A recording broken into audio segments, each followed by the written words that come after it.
Hi guys, నేను మీ రమ్య పొన్నాల. ఈరోజైతే మా పిల్లలు మా ఆయన అయితే పావు బాజీ చేయమని అడిగారు అనమాట. ఇంకా వాళ్ళు అడిగితే కాదని అంటామో చెప్పండి, ఇంకందుకే చేసేసాను అనమాట. ప్రాసెస్ ఏంటో చూసేద్దాం పదండి. Let's get start video. Starting మనం చేయాల్సిన పని ఏంటంటే, ఫస్ట్ పచ్చి బఠానీ ఉంటుంది కదా, గ్రీన్ బఠానీ, అదైతే నానబెట్టేసుకోవాలన్నమాట.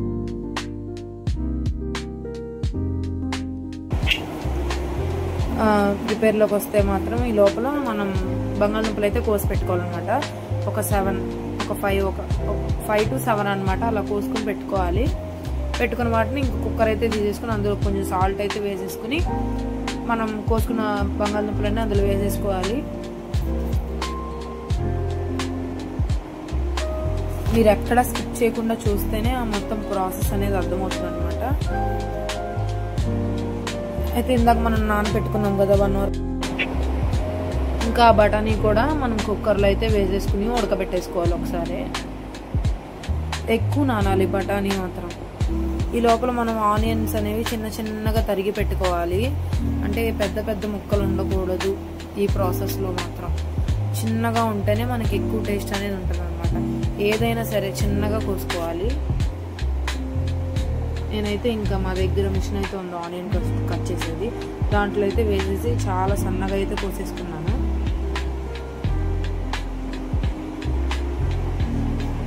చూసారు ఎలా తెగిపోతున్నాయో ముక్కలు.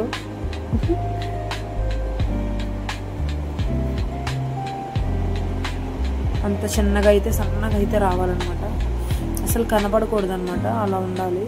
ఇంకా అవి అయిపోయిన తర్వాత తీసేసి ఇంకా నేను టొమాటోస్ కూడా అందులోనే వేసేసాను.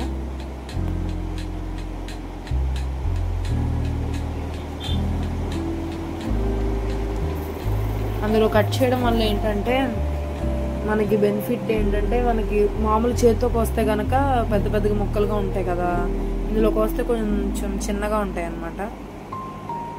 అందుకని నేను ఇంకా మిషన్ జార్లో అయితే వేసాను.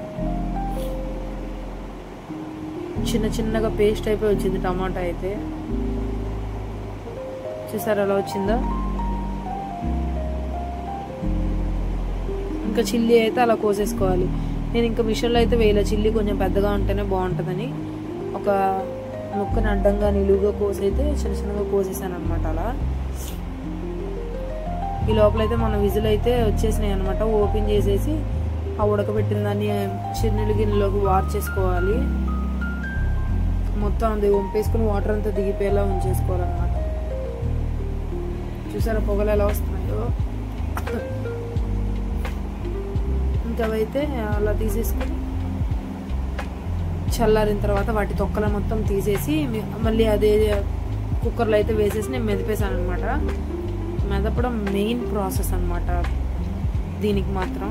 ఇంకా అలా మెదిపేసిన తర్వాత చూసారా, స్మాషర్ లేదు నా దగ్గర, అందుకే నేను పప్పు గుత్తుతో కలిపాను అనమాట. అయినా బాగానే వచ్చింది, ఎక్కువసేపు ఉడికింది కాబట్టి పెద్ద కష్టం అనిపించలేదు, తొందరగానే నలిగిపోయింది. ఇంకా నలిగిపోయిందాక బాండీ అయితే పెట్టేసుకొని మనం బటర్ అయితే వేసుకోవాలి. ఫస్ట్ బటర్ వేసుకున్న తర్వాత కొంచెం ఆయిల్ కూడా వేసుకోవాలన్నమాట.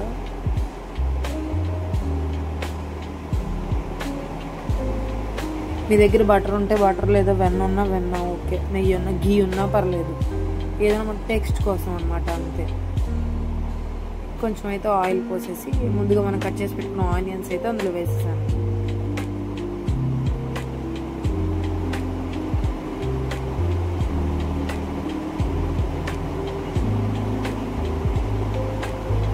పచ్చిమిరపకాయ కూడా ఆనియన్తో పాటు వేసేయాలి,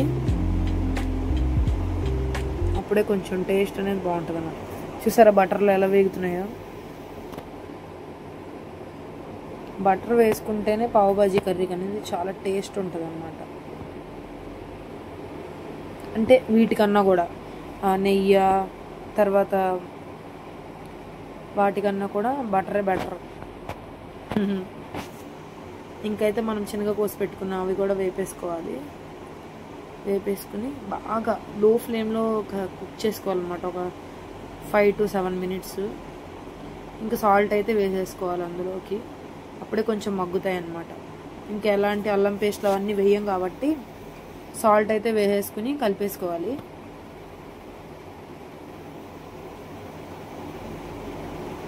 వన్ బై వన్ చూస్తేనే మీకు అర్థమవుతుంది అనమాట, ఎక్కడ స్కిప్ చేయకుండా చూడాలి.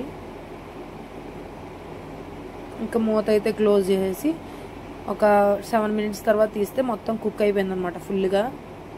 చూసారు ఎలా ఉడికిపోయిందో. ఇంకా అలా అయితే కనబడకుండా చిన్నగా రావాలన్నమాట ఆనియన్స్ అనేవి.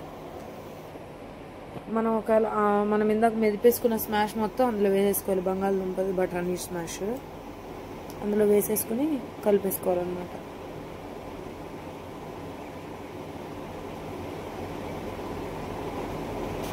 చూసారు ఎలా కలుపుతున్నాను, అలా కలుపుకోండి సేమ్.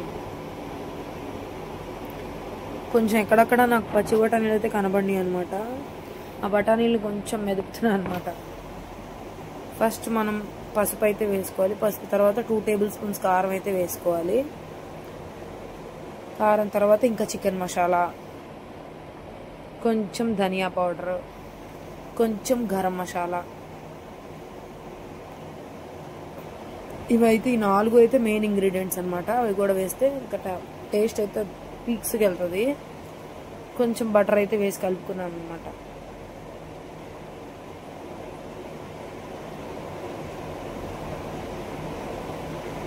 చూసారు ఎంత మెత్తగా ఉందో.